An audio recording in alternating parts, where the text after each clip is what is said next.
It's been 1 year.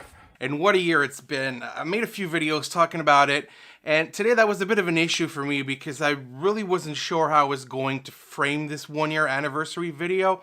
So that it'd be interesting for both new viewers who want to know everything about the bike, as well as to like my returning viewers who just want to know how reliable it's been over its first year. Today I thought we'd do a kind of a FAQ, so let's get right into it. The most common question I get by far is how does it feel to ride, which typically means how powerful is it? It's a Canadian spec, so it's 500 watts.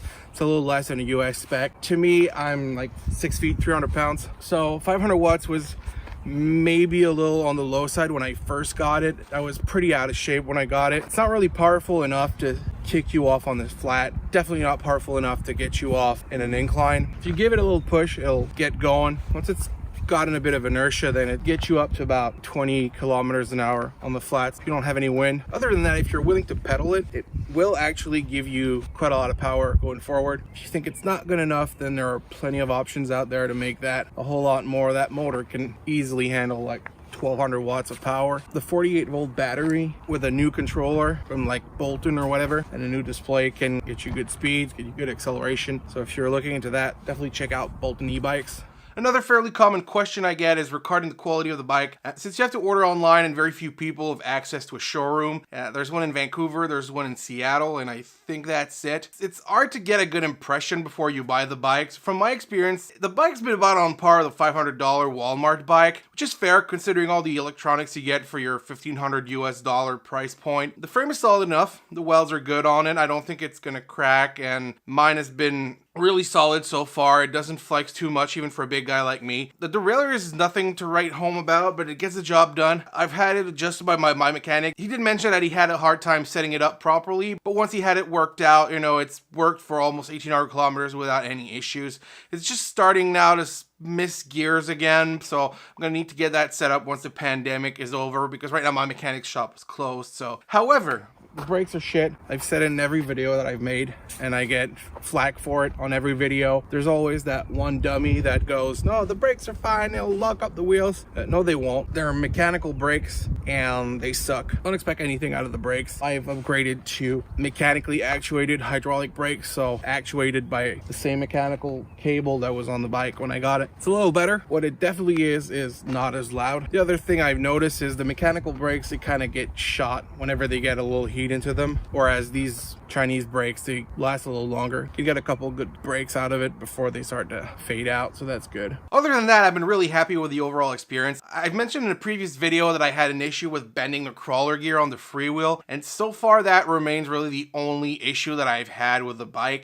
So fingers crossed on that, but it's been pretty reliable. Since the bike can get you pretty far from home though, and it's not necessarily easy to transport in a car, I've taken a habit of carrying a few tools with me wherever I go, so I always have a screwdriver, some pliers, some flex tape in case I need to patch up a tire or something, a tire pump obviously, and so forth. Which brings me to sort of a point that not a lot of people talk about, but as far as transporting the bike goes, it's not an easy bike to transport. So far I haven't really found a good solution to transport it with my Volkswagen Golf R. It doesn't fit in the back unless I completely disassemble it, which is very time consuming and not that practical. There's no real way to fit a trailer hitch on a Golf R without cutting up the diffuser, so I don't want to do that either, so that's out of the question as well. Of course, there are no racks that will support the weight of the bike that would go on the roof, so that's also out of the question. And really the only option I have left now is to try and use a hatch mounted like 3-bike carrier and hope that it'll support the weight of one Rover. I have purchased one and I will try it this weekend. I can report on that later on,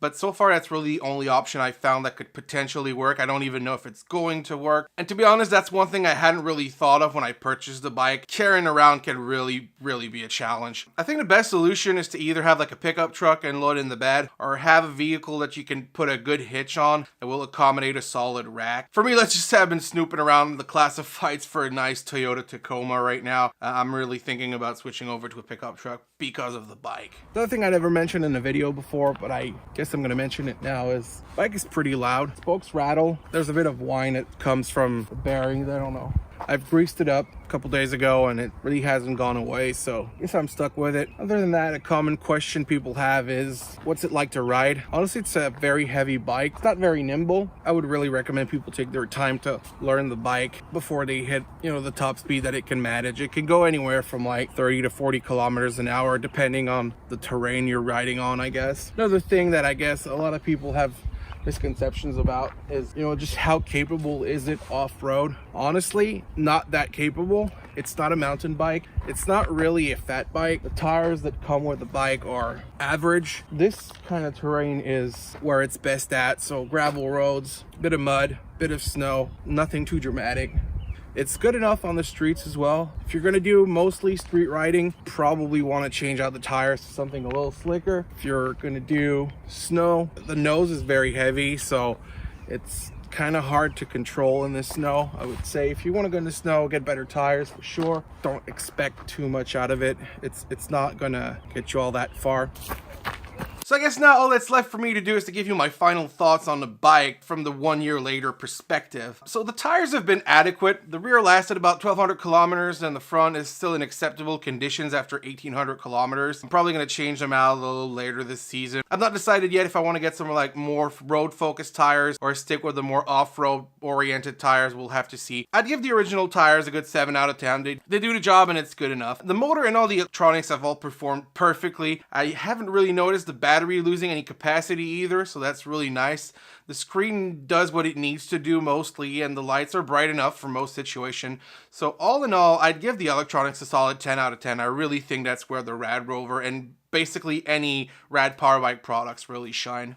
The derailleur and freewheel are a bit of a weak point in my opinion. They can be fixed by a competent mechanic for not too much money though, so I'd give it a good 6 out of 10 there. Nothing special, but nothing disastrous either. The wheels rattle and they're hard to get trued, but they do work fine ultimately. I'll be trying some spoke skins later this season just to see if I can get the rattle to stop. For me right now, that's another 6 out of 10. The finishing touches like the leather seat and handles have all held up pretty well so far. I've hit the side of the bike on a telephone pole and it's barely damaged them at all, so I'd give them a solid 8 out of 10. They are very solid. The pedals are also of decent quality. They seem to have worn off a little bit over time. Overall, they still work perfectly, so I'd give them a solid 7 out of 10 there again. And then of course we get to the brakes. Now I've complained about this numerous times. A big chunk of this video is actually dedicated to complaining about the brakes, so I won't bore you with that anymore. But let's just say I really don't like them, so I'm going to give them a 3 out of 10, and they have no place in my opinion on a bike like this. And overall guys, 1 year later, I would still give the Rad Rover a good 7 out of 10. Honestly, if I had to buy it again tomorrow, I would absolutely do it. I love the Rad Rover. It's served me superbly well. It has only had minor issues throughout its first year. It's got